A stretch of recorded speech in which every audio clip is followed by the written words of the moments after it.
You tend to figure a lot of things out when you're living with a chronic illness. You figure out how to keep going, you figure out how to do your job, you figure out how to clean your house, maybe somewhat. But one thing still remains much of the time, and that would be rifts in our relationships. You keep chugging along, doing what you need to do, but you still feel like a burden pretty much on a daily.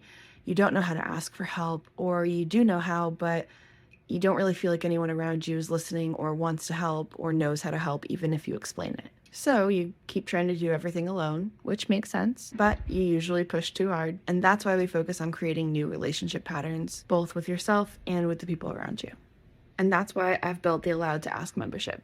Usually people keep trying to find the answers, but they're not really asking the right questions. They're trying to fix the problem, but they're not trying to get curious about the problem. With the way that time works these days, it feels like we don't have any time at all for anything, and it makes sense. But when you don't give your nervous system the time that it needs to prepare and develop and rewire appropriately, we fall back into the same traps over and over again. Changing your patterns, especially when you live with chronic pain, is challenging, and it brings up a lot of fear. That's why a lot of people don't want to do it, because it feels like another chore on top of the 10 chores you already have per hour living with your chronic illness. But when you live with it long enough, you start to realize that all you have left is your personal development. All you have left is your relationships.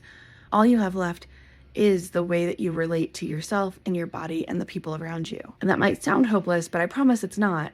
It actually is really eye-opening. It helps you focus on what's important to you in a way that previously you were able to distract from. And so while our old attachment patterns do make it really hard to set clear boundaries, ask for help, and pace ourselves, it's not impossible. And in fact, it's very possible, but it does often require help and support, which is kind of the crux of it all, right? So if you feel like it's really hard for you to make relationships, and you don't really know why, or you do know why and you want to work on that specific thing, I invite you to join the Allowed to Ask membership.